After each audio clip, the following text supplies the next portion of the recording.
Students, this is an opportunity for you to showcase that Midwestern warmth and vacate your seat for someone, and you can sit along the edge, and everyone else can come on in. We'll start in just a couple of minutes.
Visitor coming in, please come in so we can all hear. There's some space along the sides, particularly over on this side.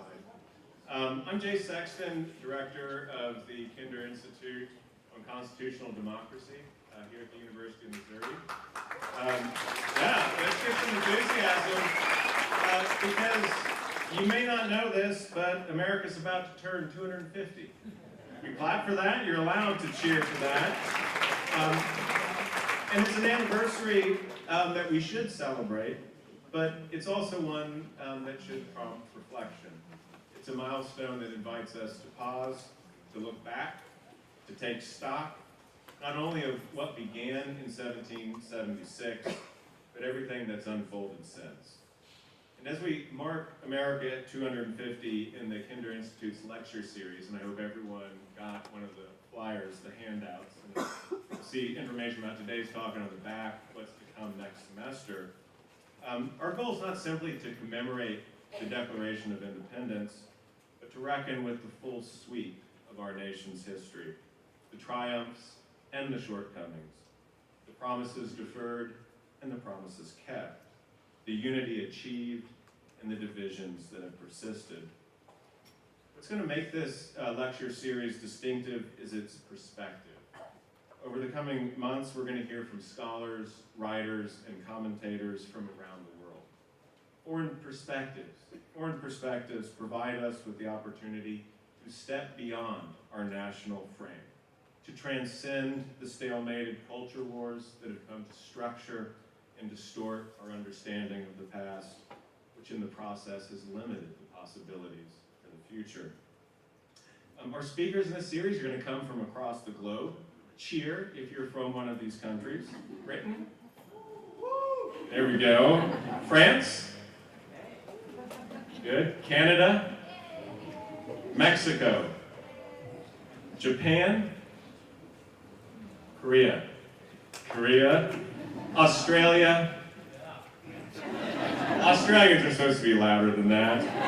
And then tonight, and we're in for a treat, and I'll shut my introduction down in just a second, but tonight we're in for a treat, South Africa. There we go. They need a vuvuzela for those who remember that. Now, these speakers don't represent every corner of the world, but each has a connection to Mizzou and to the Kinder Institute. And each offers a distinctive take on U.S. history, democracy, and how America fits into wider global currents. Now, one thing that we always say at the Kinder Institute is democracy is not just something to be studied, it is also something to be participated in, to be practiced. So I want to commend all of you, this great audience, for coming out here tonight, because you're part of being an active participant in the democratic process by coming here. So thank you. And one final point. I encourage you all to keep an open mind tonight and throughout this Foreign Perspectives lecture series. For American history looks very different when viewed from the outside. And of course, that's our whole point, to take the 250th anniversary as an opportunity to learn from those who can teach us something new about our past when we view it through foreign eyes. And with that, I would like to hand it over to our president, Moon Choi, to officially get things kicked off and to introduce tonight's speaker.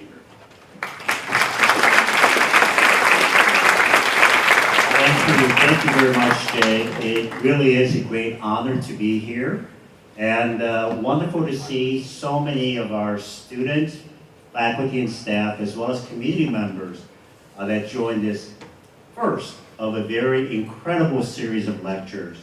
Mizzou, as you know, is home to the country's leading institute dedicated to the study of American constitutional democracy. Our students and faculty consider these very important issues from a historical perspective, but also gaining that insight from outside of the border perspective, that foreign perspective. Now, this year marks the 10-year anniversary of this incredible institute, and I want to thank Mr. Rich and Mrs. Nancy Kinder for their incredible support of the Kinder Institute. I believe this is the best institute for constitutional democracy in the United States. And what makes it great obviously incredible faculty members led by Dr. J. Sexton, but also incredible students that come from all over the United States and all over the world to not only learn, but also teach us their perspective. So, to start off this series, I can't think of a person that is more well-suited for this than Judge Albie Sachs. You've read his history. But today, we get more than Judge Albie Sachs. He is joined by Miss Vanessa September, his wife, a prominent architect from South Africa. So welcome again to the university. As you know, he was born in Johannesburg, South Africa, and he became a lawyer and quickly emerged as a defender of those persecuted under apartheid. His work led to imprisonment, exile, and near fatal car bombing. He did not respond with vengeance, but instead with the belief that justice, not revenge, is the true path to healing. After apartheid ended, he played a pivotal role in drafting South Africa's democratic constitution and was appointed by Nelson Mandela to the country's first constitutional court. Judge Sachs is also a great friend to the University of Missouri. He's visited the campus before and shared incredible stories of hope, courage, resilience, and personal agency to make changes. He's also been part of our incredible partnership with the University of Western Cape that started in 1986 with the vision from the Board of Curators, but that was executed by incredible administrators. And I want to thank one of those administrators that I know is here today, Mr. Ron Turner. Dr. Turner, thank you.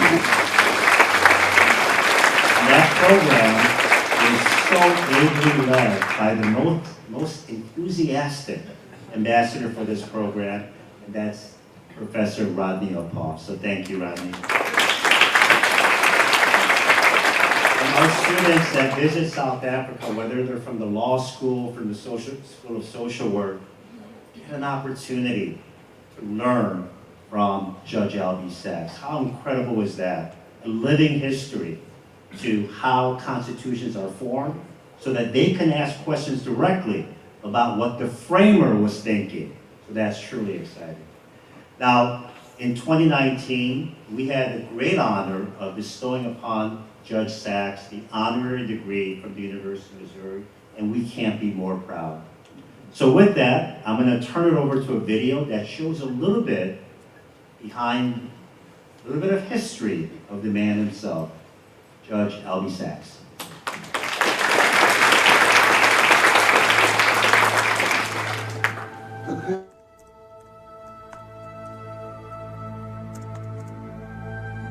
The purpose of the Albie Collection, as I see it, is to reach out to all the people out there in the world who are dreamers like me, want a better world, and maybe even to people who are in a bit of despair about the world, to see positive things can emerge from so much negativity and so much harm and so much hatred and bitterness. Beauty can emerge. It happened in my life. It was there. I was available for it.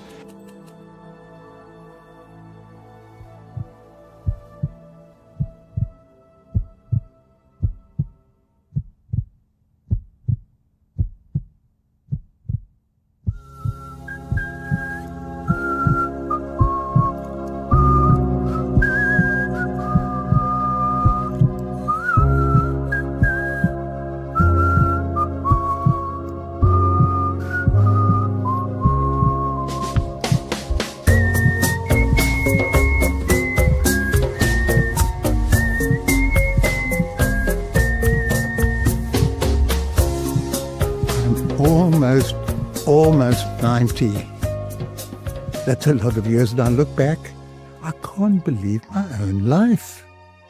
I'm a soft, quiet person watching the world go by. I break up fights. I don't get into fights, but I've been blown up. I've been tortured. I've been stateless for many years. I've helped to write the country's constitution. I've become a judge. I've enabled same-sex couples to express their love in marriage through court judgments. I've helped to abolish capital punishment in our country together with my colleagues on the Constitutional Court. Wow! What was it like under apartheid in South Africa? What was it like struggling? What was it like to imagine yourself as a revolutionary? What was it like becoming convinced about the importance of multi-party democracy? What was it like to love? What was it like to be involved with the arts movement? What was it like to write books? What was it like? What was it like? What was it like all the time? And to be able to share that, with other people out there, also dreaming of a better world, also angry about the pain in the world, also wanting to make the world a better place. And maybe even for the people who are in such despair because there's so much pain and ugliness and cruelty in the world, beauty can grow out of the ugliness. It has to grow out of the ugliness. We have to turn the swords into plowshares. And maybe that's been what my life has been about, and that's something worth sharing.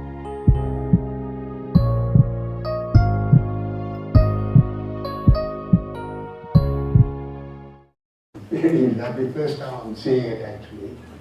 Thanks everybody for being with me when I'm seeing this for the first time.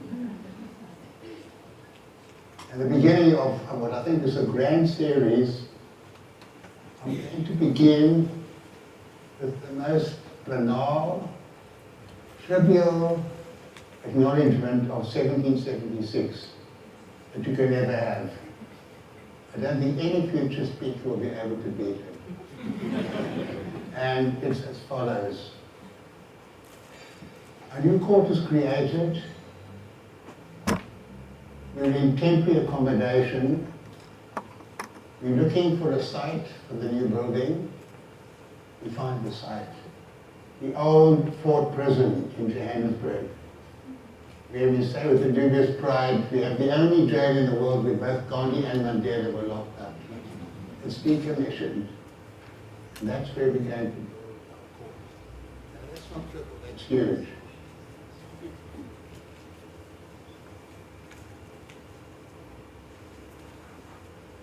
And it's on a hill, which we name Constitution Hill. Sorry.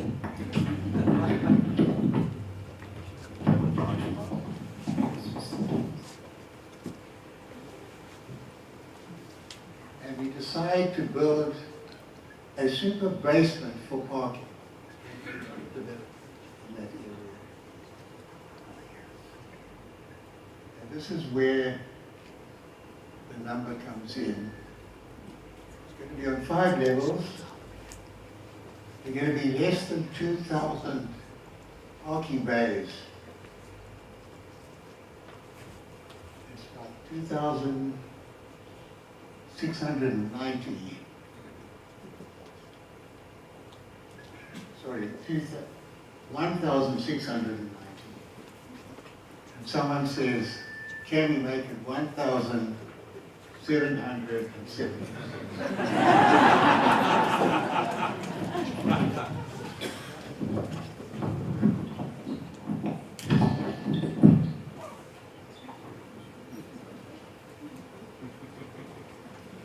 It is an indication of just that number, what it means to the world.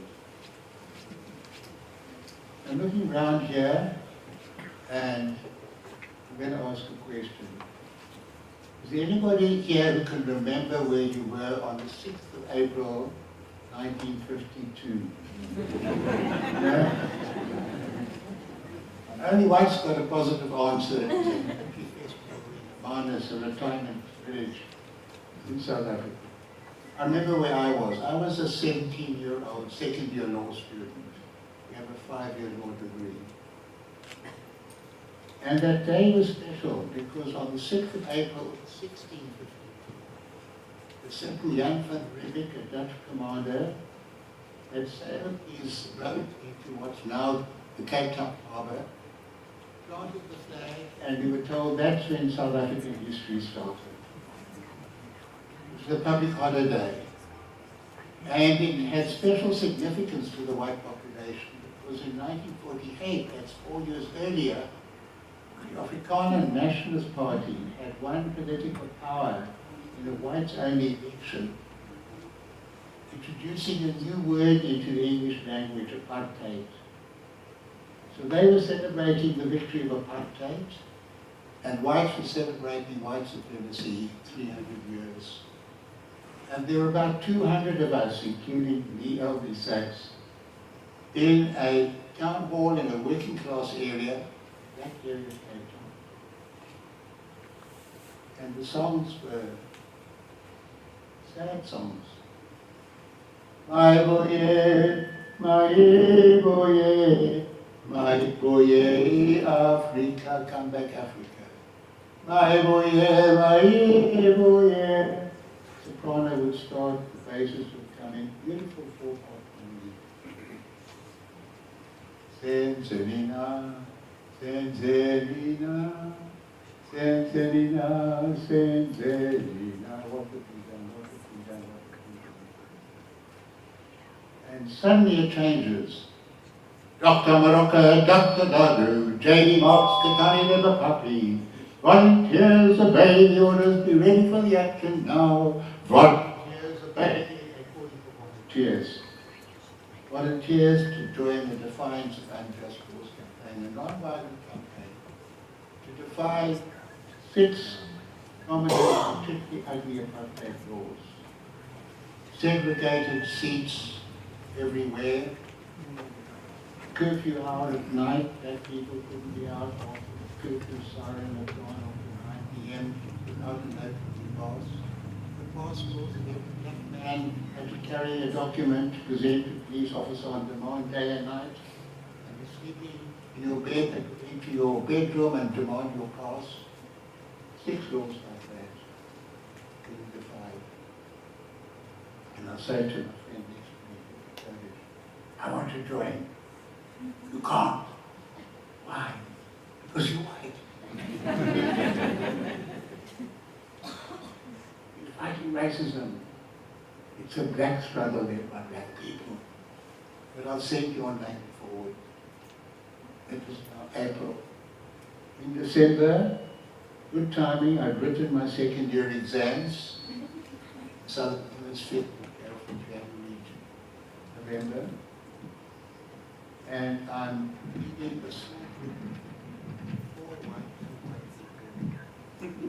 general post office to sit on seats not white only.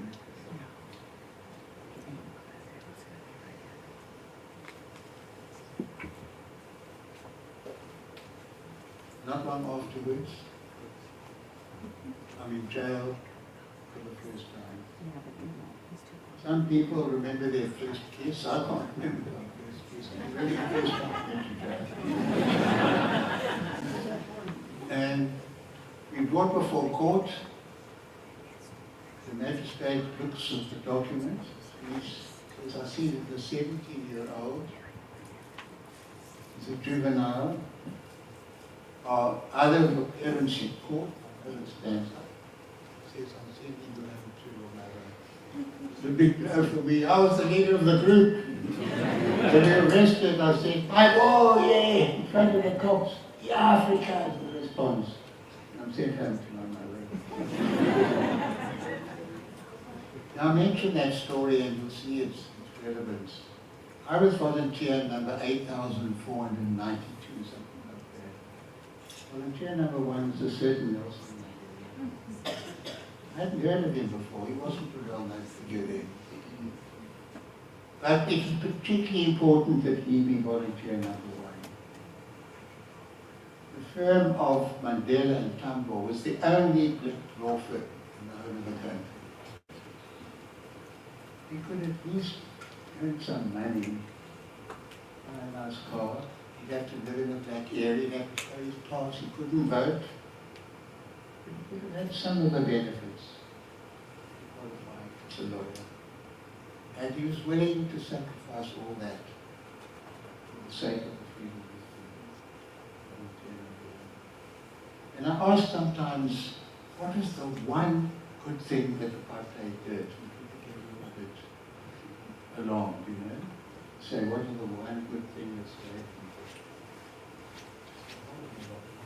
the system? The one good thing that did is to create anti-Apartheid.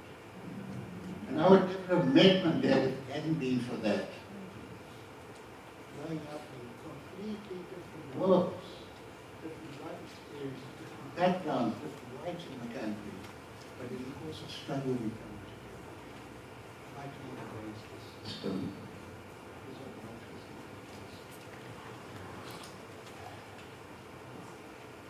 I move forward to 1955. There's a little area on the edge of Johannesburg called Kliptown.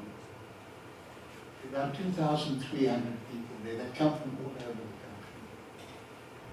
And we're adopting the Freedom Charter, a vision of a new, non-racial democratic South Africa. The idea I was told once when I was in the States actually came from the African-American singer, football player, lawyer, political activist Paul Robeson, who was the Mandela of our day in those days. And he met with Professor Z.K. Matthews, the leader of the ANC, and he said, "You're always denouncing apartheid quite correctly. Why don't you produce a vision of the country that you want?" And so we had 2 years of going out to the people all over the country, getting their demands. Not lawyers getting together to craft a document of demands, but what do the people want? And we're now meeting at the edge of Johannesburg and adopting by acclamation the different demands, with the opening statement saying, "South Africa belongs to all who live in it, black and white." No government can claim authority unless it's based on the will of the people. And in the afternoon, it's midwinter in South Africa, we're sitting on the hard ground, there's a makeshift platform. We suddenly notice the police arriving horseback, surrounding the area, and a platoon is coming in armed with skin guns, automatic rifles. If one stone had been thrown, it would have been a terrible massacre. We had a massacre in West Africa. But we stood up and we sang. The sopranos, the basses, the tenors, the altos coming in, beautiful, beautiful music. You saw 2 South Africas there. The people without guns, without political rights, without power, but intense humanity and solidarity and a vision. And the armed state, the racist state, the treason trial followed. It was said to be treason to demand equality in South Africa. And you'll notice the dates. 1952, 1955, in between, we read in the newspapers of a certain decision. Brown versus Board of Education. Wow! Wow! The world is not like South Africa. The world is going another way. Decolonization in Africa is beginning. And in the United States of America, the judges, the top judges, are saying that it is per se obnoxious, unfair, unjust, unlawful to segregate people, even if the facilities are the same, which they never are. Simply to say some people don't belong to the mainstream is a violation of their dignity. It wasn't a technical judgment.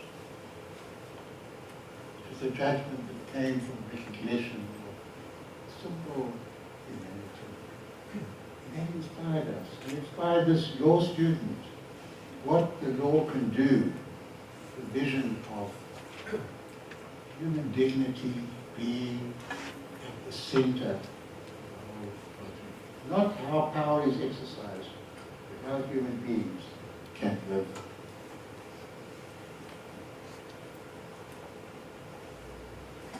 Once I fast forward, I move fairly quickly forward 3 decades. I'm now living in exile. I'm working in newly independent Mozambique, not too far away from Lusaka, where the exiled ANC had their headquarters. And the key person there is the law partner of Nelson Mandela, who deserves to be as well known as Nelson Mandela, and Oliver Tambo. Not better known, as well known. And the understanding was he would go outside to rally international opinion against apartheid, and Mandela would go underground to lead resistance. And he sets up a constitutional committee. 1985. It wants to be ready when the time for negotiations come. We know what we want, what we stand for. Be able to go to our people and to the world with clear ideas. And I'm invited to be a member of the Constitution Committee. And about a year later, I get a most interesting assignment. The National Executive Committee, my leaders, are meeting, and they want to know what's this thing called a constitution. The only constitution they knew was the racist constitution of South Africa, an utterly terrible document that said in 1910 only white men could be members of parliament. Full stop. It wasn't even indirect, it was direct. And they're nervous. Constitution, lawyers, expensive, funny language. So, hope you don't all drop dead. I'm going to use the word comrade. Comrade Albie, will you explain to the members of the National Executive what constitutions mean? And it was a very exciting project for me because I'm now seeing our leaders. And I decided to explain to them there are 3 types of constitutions that we could possibly have in South Africa. One famous constitution, like the American Constitution, that establishes structures of government and basically places limitations on what government can do. The other, now I'm living in the People's Republic of Mozambique. It says Frelimo is the leading force in society that unites all progressive forces to bring about transformation of the country to further the interests of the poor in countryside and town. It's our constitution. The third one I said was a constitution that allows for multi-party democracy, like the first one. It doesn't simply place negative obligations on government not to interfere. It places requirements on government to bring about change. And we had some good examples. Italy after World War II. It was no accident. The resistance was led by communists, socialists. They're very strong in the post-war government. And they're demanding social transformation, more attention, focus on housing and education and health advice and the poor. Portugal in 1974 overthrew the dictatorship. Similar left-wing forces in the resistance, strong government, insisting on a government that now had the duty to tackle poverty, homelessness, lack of education. So I gave them the 3. I wasn't surprised when they opted for the third one. The idea of having a government that's limited in its powers would be fantastic for the white minority. By law, they own, by law, 87% of the surface area in South Africa. By law was designated for white occupation ownership only. By law. You couldn't pass a deed of transfer of your house in my case, unless you said it's going from a white person to a white person. So the most banal legal action that some lawyers love, that's all they do is transfers, and they get a good income and they never stress. If they didn't include that statement that it's from a white person to a white person, the deed was invalid.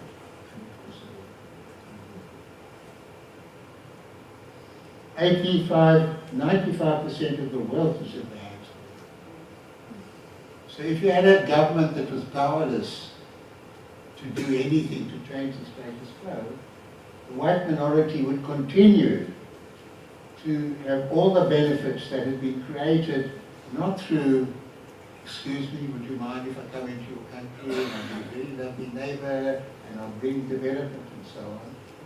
Guns, tortures, shooting people, locking up leaders, beheading leaders. The seizure of land was just possession. And afterwards the cheap labor system, migrant labor for the mines, so that you wouldn't have to pay a family wage to the workers, you pay a bachelor's wage, a single person's wage, people living in compounds.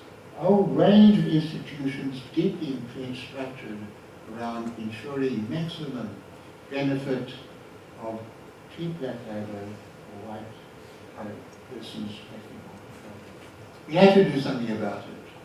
Otherwise we have the vote, we have the parliament. The parliament can't do anything because there are only negative obligations on government. Medium forward again, 1988. I still had two arms then. And we're having a seminar at the University of Zambia. In-house seminar we called it, on what we call constitutional guidelines for New South Africa. In principle, we said we don't draft a constitution externally, bring it home with us and say this is our constitution. In principle, the constitution had to be drafted by a democratically elected body inside South Africa. But we had to say where we stood on key issues of freedom of speech, multi-party democracy, language rights, cultural rights, a whole range of different things. And we had 150 of us, some from the underground in South Africa, some from the military ANC, diplomatic representatives, groups, and others. And I'm asked to discuss a Bill of Rights. My heart is beating. Somebody in South Africa called it the Bill of Rights. To get democracy, you have the vote, there's a Bill of Rights that protects property and economic trading. My heart's beating because I know the people there are suspicious. They're worried about being taken into lawyers' land. So I explained why ANC, now the revolutionary organization, support the rights. I say, number one, it makes us look good. That everybody can understand. We're supposed to be the terrorists who simply want to seize and dominate and control, and we're introducing the theme of fundamental rights for everybody. Okay. Number two, it's our strategic answer to what is being proposed by the other side to protect white minority privilege.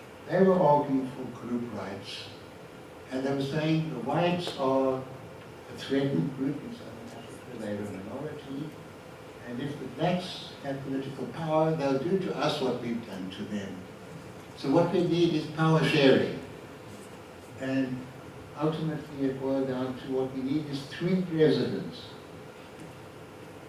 acting in rotation. It would have been Nelson Mandela on Monday, F.W. de Klerk on Tuesday, and Buthelezi on Wednesday. And we tried to be in part of the space for conversation. In fact, it was 1 year, 1 year, and they'd have to govern by consensus. It would have been an absolute disaster for South Africa. It would have been bringing racial categorization into the very structures of government. And our answer, and it came from one of our great scholars, named Paulo Jordan, whose father had been the first black law professor at the University of Cape Town. And he said, our answer is a Bill of Rights. The ANC had a Bill of Rights in 1923 already. Then 1944, at the time of the Atlantic Charter, when Churchill and Roosevelt gave their vision of a post-Hitler world with freedoms and so on, black people say, what about us? And our demands are in a Bill of Rights. Basically, democratic rights for everybody, access to the land for everybody, education for everybody, very powerful for everybody. And now we have the Freedom Charter, even more recent than that. And where did the Bill of Rights idea come from?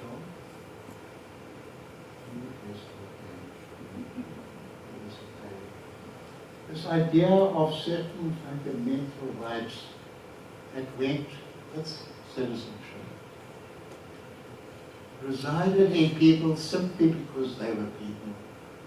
So it's not protecting minorities or protecting majority or black or white or brown, it's protecting human beings. We had to start looking at everybody in South Africa as a human being. And it so happened there were 80%, 90% of our human beings happened to have dark skins, happened to be victims of discrimination and exclusion. The whites happen to be the beneficiaries. Under the Bill of Rights, everybody's equal. Some are living much better than others, but your fundamental rights are the same.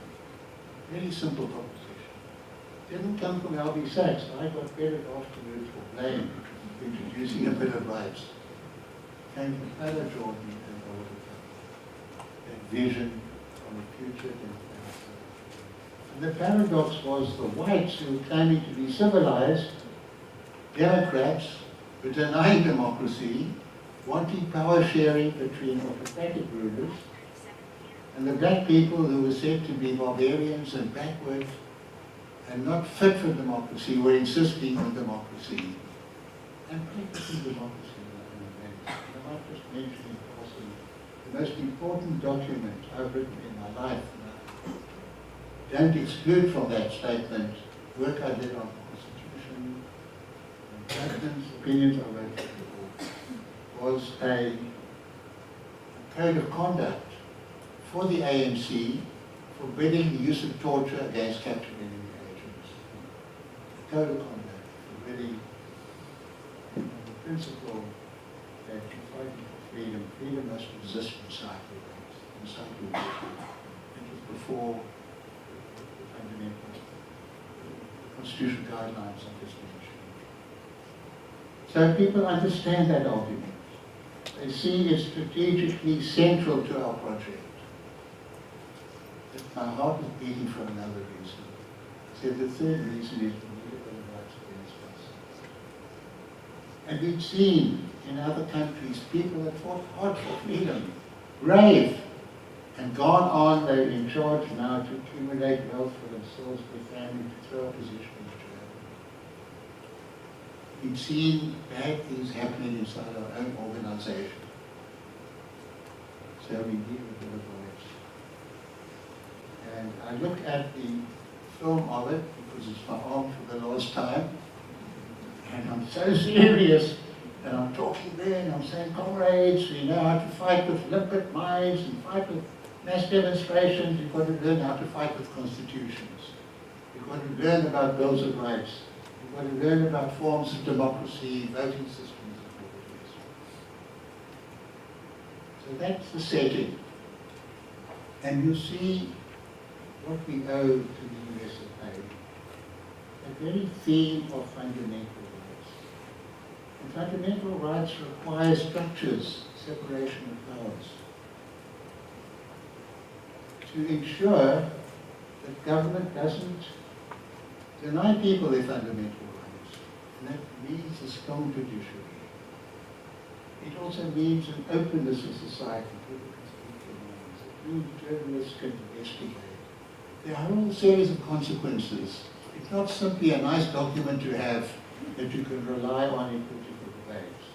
It's operational and becomes crucial to the whole concept of constitutionalism, which we hadn't had in South Africa the heritage of the British club system where Parliament now represented the sovereignty, and the only role of the judges was to interpret the will of Parliament.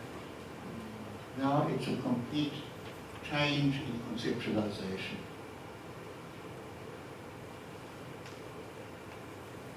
We're ready to go back.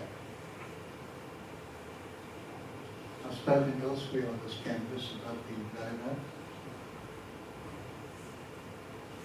I think I've spoken here before about that, about my concept of soft vengeance. I'd like to introduce not just justice, soft vengeance, in the sense of it's a response to the brutality, to going up to be locked up in solitary confinement, to be denied the right to travel, etc. It's a response. But it's not a response in kind. You don't cut off the arms of blinded by pride. You achieve your goals. Democracy, freedom, justice. That's my vengeance to the people who tried to kill me.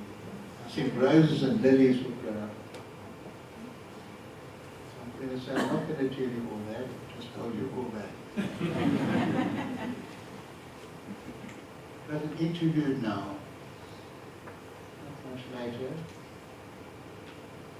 I'm in the US of A. I've been invited to teach at the University of Columbia and to speak about a new constitution for South Africa in a warm, embracing context. It's Jack Greenberg, who'd been young counsel at the Brown Board of Education case, working, assisting the team of Thurgood Marshall, the Professor. And later on in the year, I'm invited to Aspen. You know Aspen in Colorado? Aspen Institute. Anybody here been up there? It's just one of those golden moments in my life. I think about 10 days and just talk. Well-selected people, mostly Americans, a few from abroad, different themes each day. Nothing turns on it. You don't get a mark, you don't get in the newspapers, you don't get a job, you don't get reported, you just talk. And one of the things I remember so vividly was the day for Rights for Women. And the woman speaks and she said, I want to do everything that men can do. I'm denied. Right on. I don't want to be like men. They've messed up the world. I want women in the world to bring something in. Right. And it's so interesting when they both just right. And I developed this theme of the right to be the same and the right to be different. And it's so important in South Africa. The right to be the same in terms of basic rights, fundamental rights, the right to be different in belief systems, personalities, taste. You need them both. And the right to be different sometimes means not uniformity. To be treated equally as you are, who you are. But the thing that turned out to be the most vital was not, and by the way, Harry Blackman, Justice Harry Blackman, I think the Roe versus Wade case, was chairing, and he saved up the last day for explaining how he came to make that decision. Everybody was there, excited. I don't even remember specifically what he said, except he mentioned at the beginning that he was the fourth choice for the Supreme Court. But I remember what his medical doctor said. And his physician who was attending. And the physician said, I don't believe in abortion. And he said, everybody's trying to persuade me that I'm wrong. See, that's my faith. But I don't believe my views should be imposed on the whole of society. we and members of share my faith. So it wasn't the great lawyer speaking, it was the lawyer's physician. Years later, I'm asked to write a judgment by Justice Albie Sachs in the same-sex marriages case.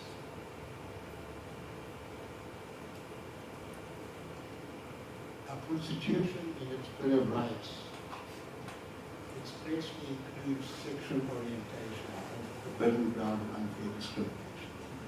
In 1996, there were working black parliament, including at the Together with Environmental Rights and other very progressive nations.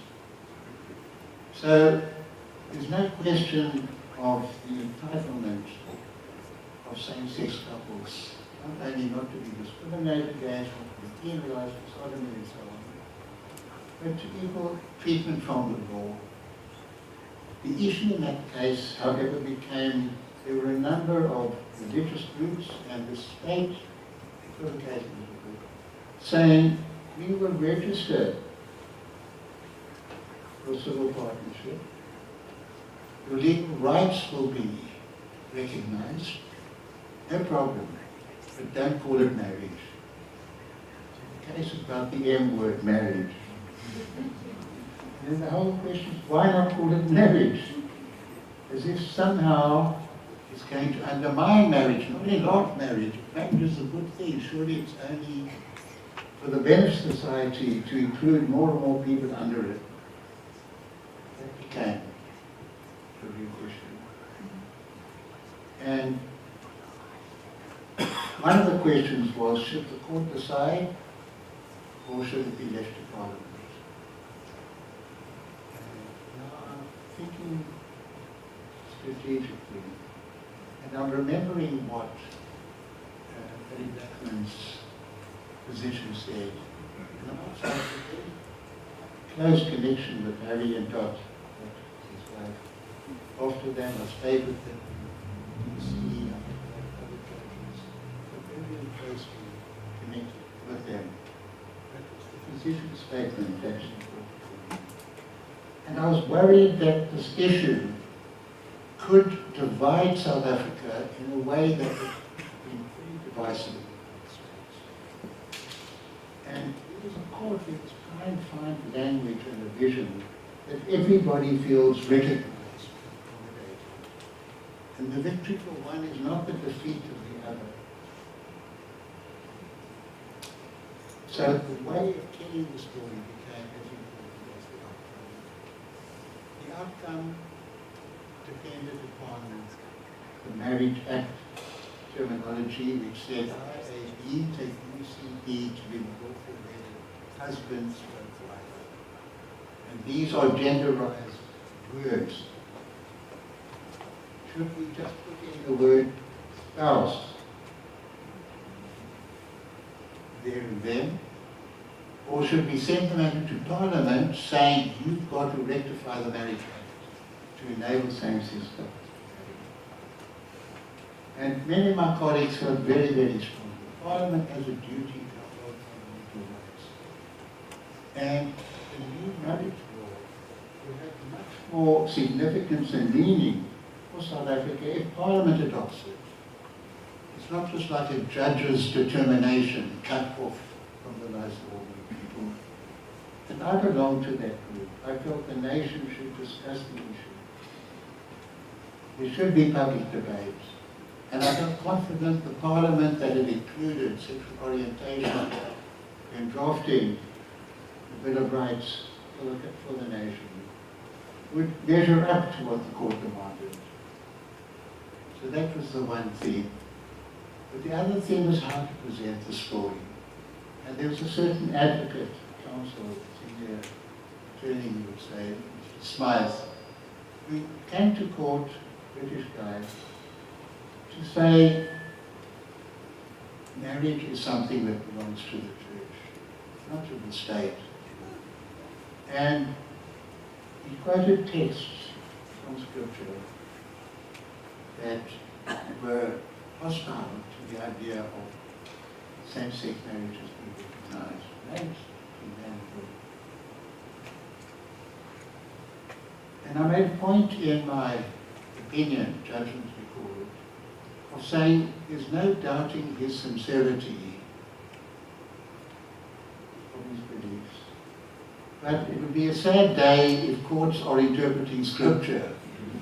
Religious people have enough problems themselves interpreting any doctrine. Imagine if judges are now interpreting scripture. But I think the way we should look at the matter is one not of competition between religious beliefs and state practices, but coexistence. Coexistence. And the same constitution that protects the rights of same-sex couples to express their love and mutual responsibilities with public state support and public recognition protects the rights of people who have different beliefs not to be compelled to support practices of that kind, living side by side.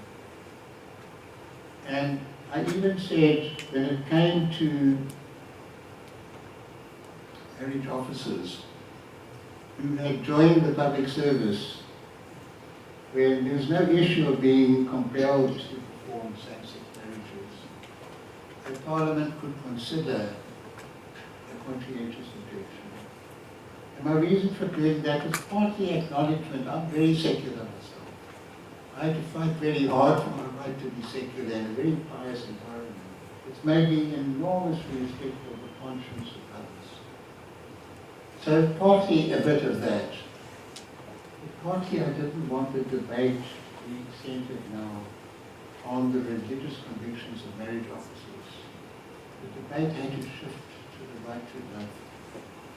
And as sadly happened in the United States when the Pope came here, the whole visit was bedeviled by the dispute about the marriage officers' religious convictions.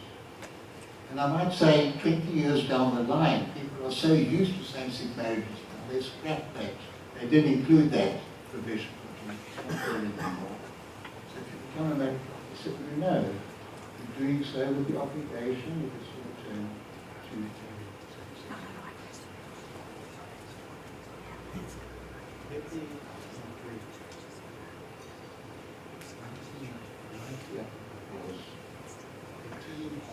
Very, very active, very bright, very sharp, young, manly black lawyers, law teachers, practicing lawyers, visited us at the University of the West.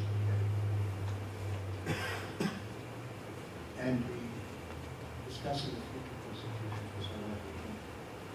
And one of them started off by saying, American Constitution, begins, we the people, we the white people, we the white male people, we the white male people holding slaves. We could have gone on with indigenous people and so on, declared. And she said, don't look to the American Constitution, tear it up and throw it into the waste paper bin. And I said, we've heard what you said. Then, having torn up the Constitution, we pick up the pieces of paper and put it together again. There's a huge amount of the very concept of constitutionalism that's valuable. And provided a space, doctrine, a vision that have enabled people to fight for further rights. That terrible civil war, enslavement abolished. Another almost century segregation declared unconstitutional. Women fighting for the right to vote. Often further sacrifices. Workers fighting for the rights to go on strike for minimum hours of work. Struggle. To enlarge the Constitution, to give it more texture. I first visited the States in 1974, so The sad time, Nixon, the women's movement was coming forward. The law had so much promise. The civil rights now. People were interested to vote. So yes, that constitution, that document, that was enormous for the world. The people, they were racist, they were misogynist, they were slaves, but they had an idea of liberty, breaking away from the ground, the idea of citizenship. And I look at our own constitutional project,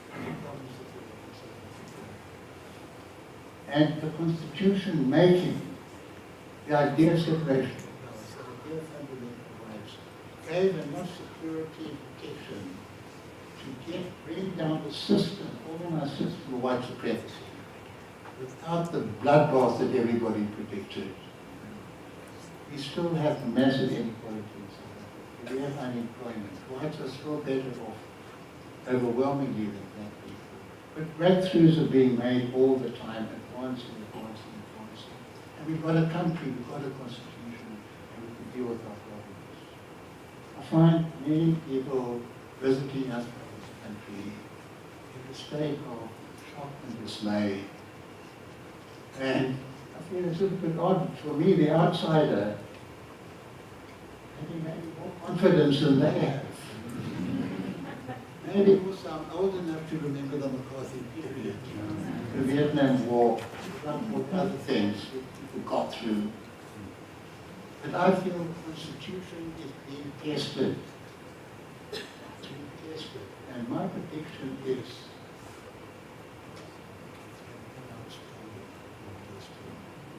people won't just take it for granted. There'll be so many disappointments of people who haven't slept.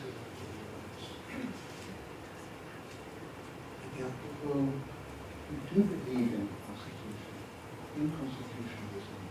It's deeply entrenched in the psyche and the history and the practices and the culture of this country.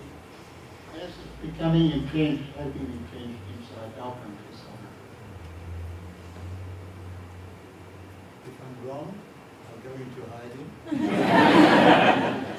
Otherwise, I'll expect another invitation.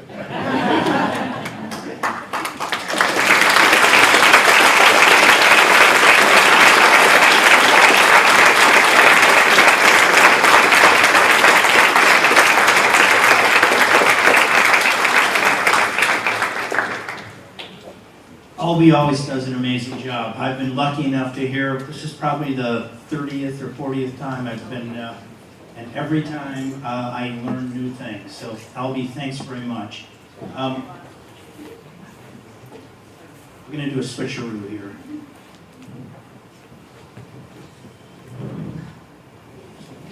Equal protection.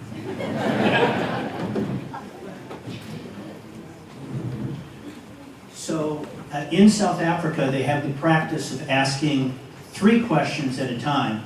I'm always bothered by that because they ask the 3 questions and I have trouble remembering all 3. But Albie will do a good job, I'm sure. So I've got a couple of questions. We had lots of questions. We're not going to have time for many of them, but I'm going to ask 3 questions. First question is, the South African Constitution mandates that judges look to customary international law in making decisions. Why was that included in your Constitution? Second question, despite the fact that Nelson Mandela and the ANC were against capital punishment, why was nothing included in the Constitution regarding the death penalty or capital punishment? And the third question is, was there any provision of the United States Constitution that you personally would have liked to seen included in the South African Constitution, but it wasn't included? Those are 3 incredibly challenging questions. And I'm a very experienced judge. The advantage of 3 questions is it gives you more scope to duck and dive. I've got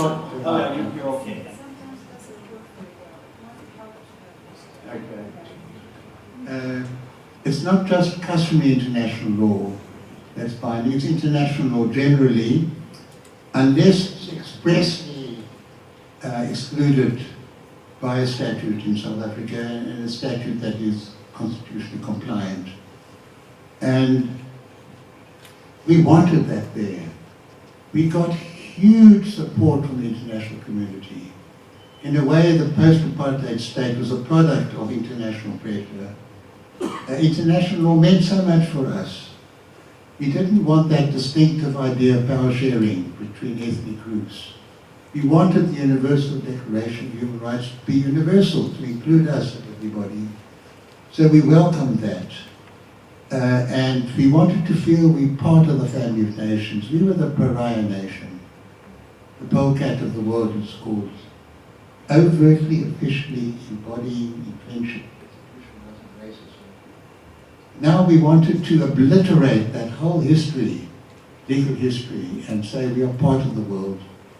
So we included it, and it wasn't even a technical thing. Had we signed, it wasn't just customary international treaties. And have you signed it, has it been ratified by Parliament? It's the values that we looked at, the values, the principles. And it played a very, very positive role in creating a new jurisprudence. Capital punishment. Whoever put that question, absolutely right. Nelson Mandela was totally opposed to it. Albie Sachs, I'm not putting myself in the same plane, and I didn't face capital punishment myself, but I've been a young lawyer practicing. I must have had 30 clients who faced the death penalty. They hated it. It was called, if the possibilities of a person being found guilty and hanged, is it a swinger? That horrible word, swinger. You know, lawyers like to use euphemistic terms. And the two issues that were most determined were not the preparation, the cruelty, the repetition of the crime. First thing was it black on black? Was it white on white? Was it white on black? No capital punishment. Black on white, we're in capital punishment territory. We all knew that. Even the reactionaries knew that. That was very, very clear. And the second all depended on the judge. So juries were being abolished. Judge with assessors would decide.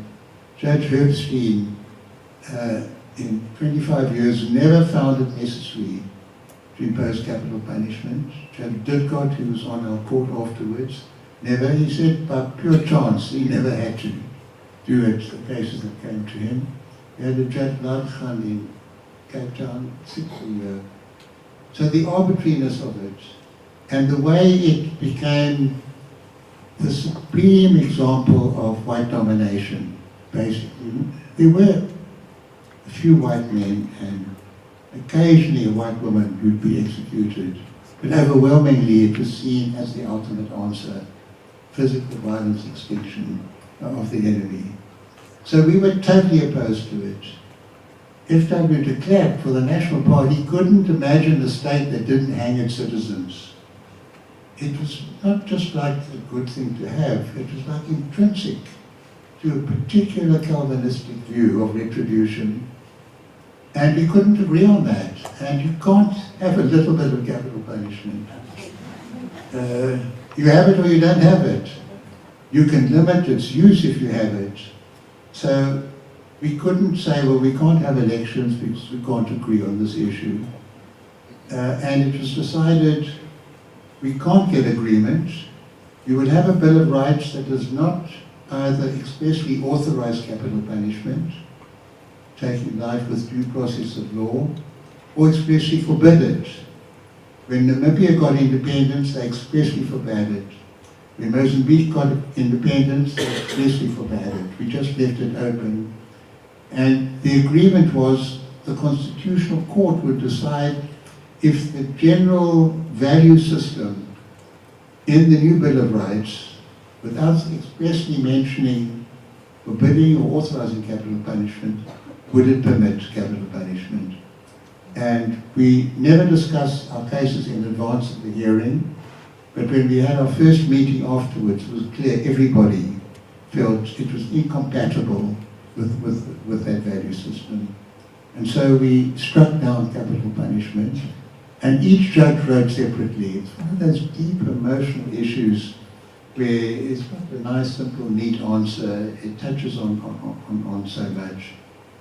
Parliament then had, that was under the interim constitution, had the opportunity now to expressly include or exclude in the final constitutional text, and they just left it as it was, open, which meant the ruling of our court was now binding. And every now and then there's some horrible crime committed in South Africa. Well, often they're horrible crimes. People say bring back capital punishment, but it hasn't become a huge movement. We also court abolished whipping, which was tens of thousands of people, overwhelmingly black bodies were being whipped. We abolished physical punishments of that kind. And these are lasting advances we made in South Africa that are kind of more or less taken for granted today. Anything in the US Constitution, if I read it very, very carefully, I might find something, but it's unlikely. And I'm going to quote, in support of my statement, Ruth Bader Ginsburg. We've become very, very good friends. And I encouraged her to visit South Africa, and I was her escort for a week. She came together with her husband, Marty, and I remember one long car ride with my children. We play I Spy with My Little Eye. He told us how he makes bread, and it lasted all the way from Wellington, the countryside, to Cape Town. And amongst other things, Ruth was very keen on collecting collars, and I took her to a curio shop. Now normally I hate curio shops, that's for tourists. And she found one that she particularly liked, and that she said was a favorite.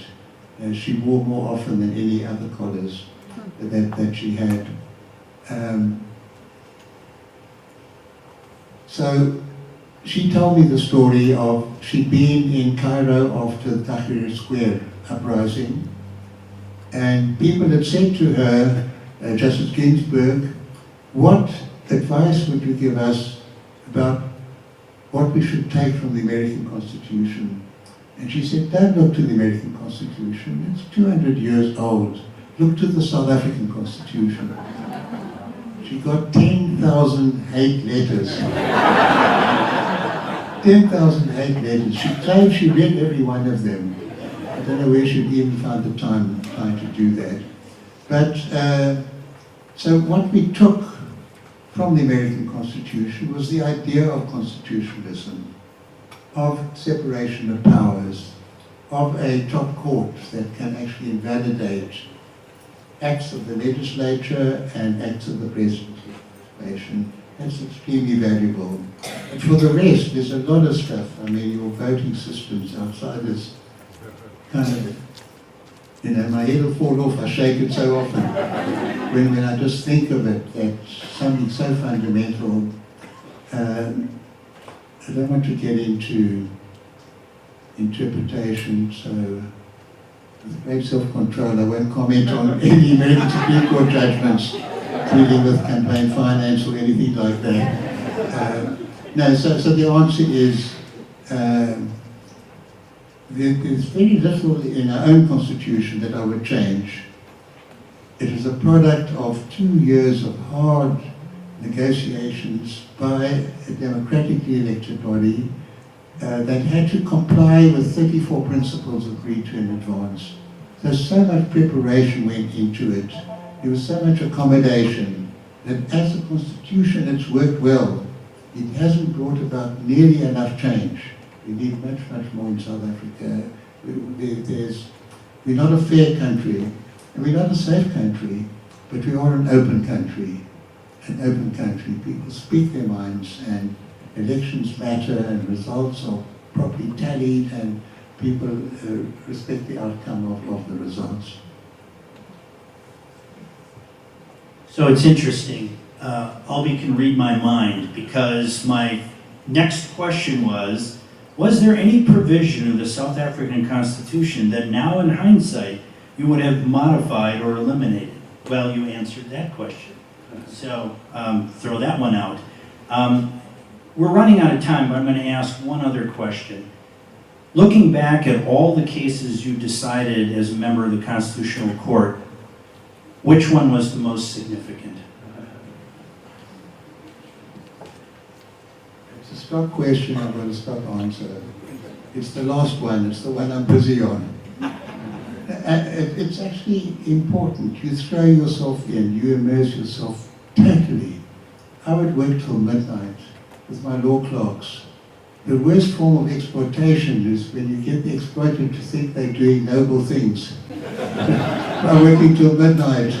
But in a way, I wanted them to feel it's almost a frenzy of it's something so acute, so significant, so important, so hard fought for, and you dealing with so much intelligence and emotion and history to get it right, you know, was something very, very special.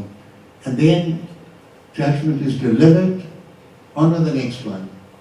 And you've got to exclude everything that's happened before. The one case, though, that I'll mention, particularly is going to be the concluding one, the statement, is the Port Elizabeth municipality case. It dealt with the eviction of about 10 Black African families who'd been evicted from land, found some vacant land next to very upmarket, overwhelmingly white suburb, and erected their shanties there. Been there for some years, had some water, the kids went to school and had work nearby. Some new people moving to the white suburbs and they say, hey, this is our land. And the Constitution says no one shall be arbitrarily deprived of property. And we're being deprived of our property by these occupiers. They went to the council, it's a black, overwhelmingly black council, went to court and they were evicted. The matter went to the top court below us, and the head of that court found very flimsy grounds for overturning the eviction order. And now the state is appealing to us. And I look and say, oh no, I can't. I've sworn an oath to uphold the law and the Constitution without fear or favour. And you can't erect, however poor you are, however desperate you are, you can't erect your home on somebody else's land. That's the system we have in South Africa. But Albie, the freedom fighter, who knows why people are homeless, that history of being pariahs in your own land, of turning one place you can call your own, no place to rest your head. I can't do it. I'll have to resign. And then I was thinking of the most dramatic way of resigning to make the point. And I noticed there's something else in the Constitution. We have social economic rights. The right of access to adequate housing. The state shall take reasonable legislative and other measures progressively to realize the right of inavailable resources, and no one shall be evicted from their homes without a court order taking account of all relevant circumstances. So now we've got the rights of the landowners. There's an act that's passed that gives power to evict if it's just and equitable to do so. Now, it's just and equitable to the landowners to say, get off. It's very unjust and inequitable to the homeless who've got nowhere else, and vice versa. So I decide that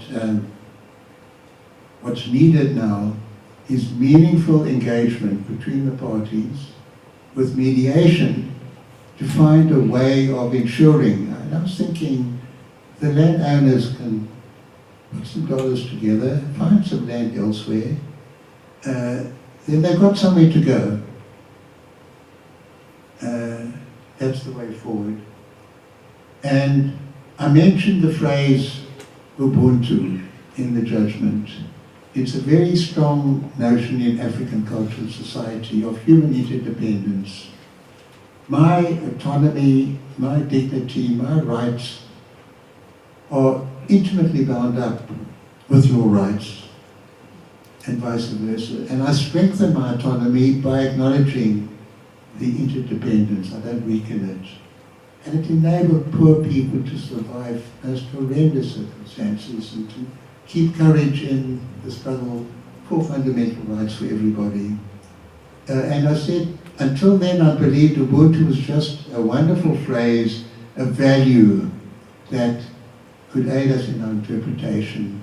But I realized it's actually foundational to our whole Bill of Rights. It's what used to be called the inarticulate premise that underlines, unites the whole Bill of Rights. And I mentioned that the fact that we have homeless people desperate to find somewhere to put up their shacks is not only an assault on their dignity, it's an assault on the dignity of all of us. That in a country with resources, these things still happen. So I was able to bring in a lot of themes that were very relevant to those circumstances. And I remember our Chief Justice saying, you know, a case like this, it's not just finding an answer to a dispute. The role of the judiciary is to help manage, in a constitutional manner, a very stressful social situation. And so I felt very happy with that outcome. And some people say some of my best legal writing is in that particular case. Thank you for giving me the chance to mention it.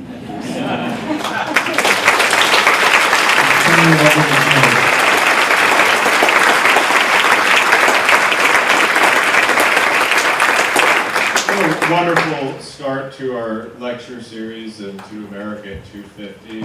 It's going to be a tough act to follow. Before I ask everyone to give Albie Sachs another round of applause, I'd like to warmly invite everyone to another 250-year-old tradition, our Pursuit of Happiness Hour, which is right in the foyer. So please come and have a drink and get to know one another. Let's thank our speaker for a